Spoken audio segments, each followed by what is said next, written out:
Hello students, in this video today we are going to start our chapter number 5, that is organize. In our last video we have completed our 4th chapter, that is planning, and it was the first function of every manager. After planning, in planning what a manager has performed, he has chalked out a plan in his mind that what I am going to do to achieve the organizational goal. But merely making plans in mind or chalking out the plans in mind or making a rough sketch on the paper is not sufficient. You have also, if you want to implement such plan or turn that plan into reality, so you have to make so many preparations. Okay, you have to arrange everything to convert that plan into reality. So for that purpose, the next function of management is organizing. We will study the complete definition of organizing, okay, which will make the meaning of organizing very clear to you. What is organizing? First of all, it is identifying. What is identifying? You have to identify, you have to make clear that what are the different activities that you have to perform for or in accordance with the plan that you have made. I will take an example along with that. We have taken the example of for organizing a party. If you want to organize a party at your home, so you have planned that I want to organize a party. But to make that plan, to convert that plan into reality, you have to identify that what are the different activities that I need to perform. For example, I need to hire a caterer for the dinner or the lunch. I also need a decorator. I also need a game corner in my party. So you have to identify all these 3 activities. Then after identifying, you have to group different activities in the organization. You have identified 3 activities. Okay. Then you have to make a group that what are the all activities that I need to perform. After grouping it, bringing together the physical, financial and human resources. You have to arrange all the resources. As we know that organizing a party or to achieve any goal in the organization, it is not possible to achieve in the absence of resources. So what type of resources a manager has to arrange? Physical resources. Physical resource here refers to the tools and equipments or machineries that will be required by the organization. Financial resources here refers to the capital or money. And human resources here refers to the employees or workers who will help you out in attaining the organizational objective. Okay, so after identifying the activities, you will have to identify that how much money I am going to spend, that is financial resource, and what are the physical resources, that is how many tables and chairs I am going to require to organize that party. And then human resources, how many people I will require to make all the arrangements of the people. You are just making a structure that what resources you are going to require. After that, to establish, while you are arranging human resource, after arranging the human resource, to establish most productive relations for the achievement of organization's goal. Productive relations means you will also identify here that who is going to perform what type of work. Okay, you will make a sketch that person, A person will have the responsibility to arrange the caterer. Okay, B will have the responsibility to arrange the decorator, and third person will see all the arrangements of the invitations and all. So what we have completely done in the organization, in simple we can say that organizing means arranging all the activities which are going to be performed by the manager for the achievement of organization goal. Arranging means whether it is human or physical or any type of financial resources. Okay, you are making a structure that what you are going to perform. Then after that, it is a definition of organizing. The next concept is process. As I have told you that every function of management is not a single activity. A manager have to perform so many processes to complete that function. So that's why organization is also a series of steps to be followed by the manager. That's why there is a process of organizing. From there, the organization process starts. First one is identification and division of work. Okay. First of all, identification. We have already studied in the definition of organizing. First, we have to identify. So in this process, the same thing we have repeating that identification means to identify the activities, and after identifying the activities to be performed, the work is divided, division of work.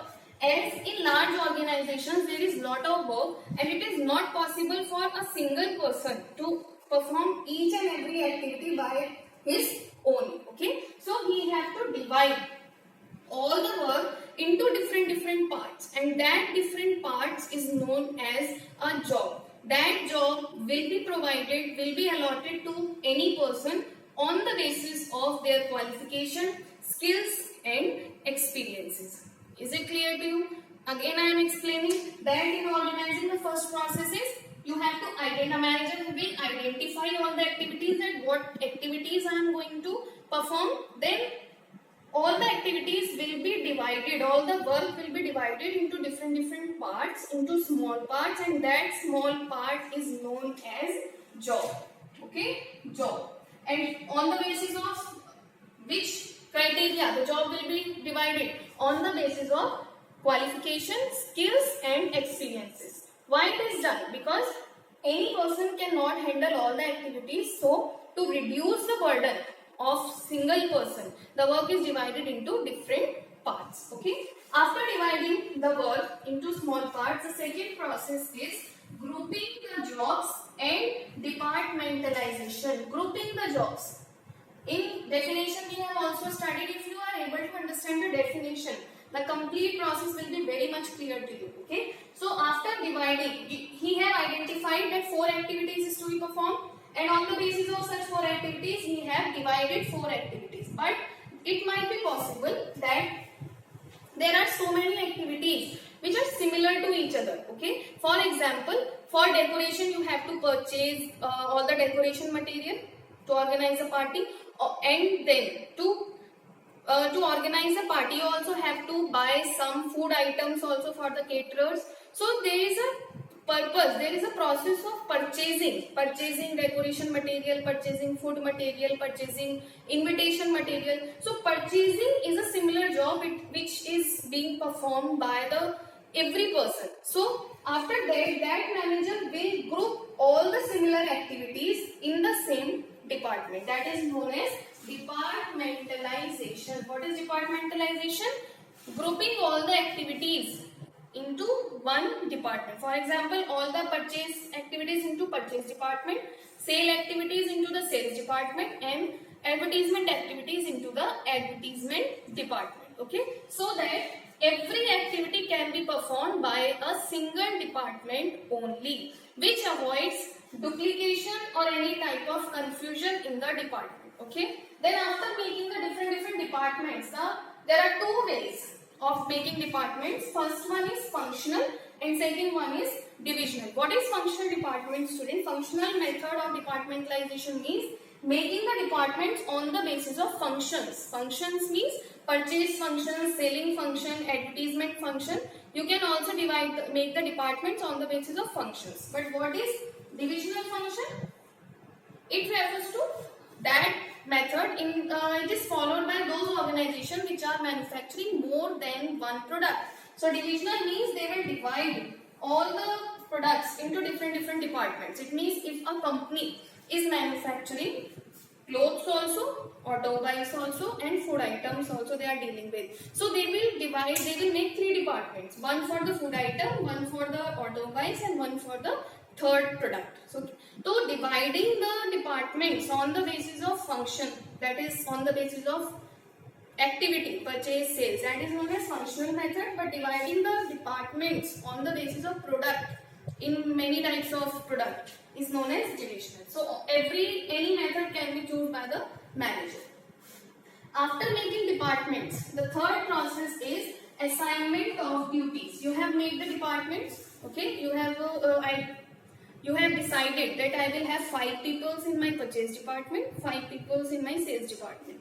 Then the third process is assignment of duties. Now you will also decide that what are the different responsibilities and duties I am going to give to my employees who are working in different departments. So assignment of duties is also necessary because duties should be very much clear, that who has to perform which type of work, and work is always given on the basis of their skills and qualification. Okay, you will decide that I will give the decoration work to A people, I will give the purchase work to that people. Assignment of duties.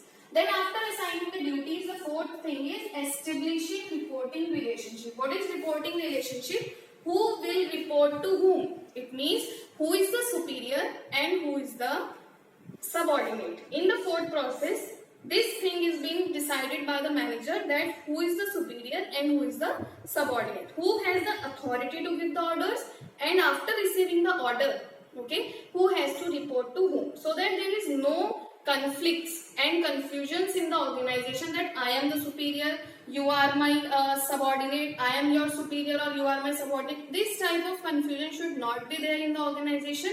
Otherwise, it will have a negative impact on the result of the organization. So it should be very much clear. You have to define the duties also in the third process. But after dividing the duties, you also have to be clear that if you have given the responsibility or duty to purchase the raw material to Mr. Ram, okay, so that is the third process. But after giving the duty, you also have to be defined to Mr. Ram that after purchasing the raw material, to whom you will report that yes, I have purchased this raw material, so that your work can be checked by Mr. Ramesh. So Mr. Ramesh is superior, Mr. Ram is subordinate. So establishing this relationship is known as reporting relationship. Okay, who will report to whom. So with this four processes, the organizing process gets complete. Okay, so in organizing, what we have done basically, we have identified all the activities, then we have made the departments, we have decided that what are the duties we are going to assign to different peoples, and after that we will also decide that who will report to whom. We are just making a structure. We have not, be clear with this thing, that we have not decided that who is going to perform exactly. Okay, we are just making a structure that these are the things we will perform. Who is the exact person that is going to perform, who is going to perform the activity, it will be decided in the next function of management, that is, the name of that function is staffing.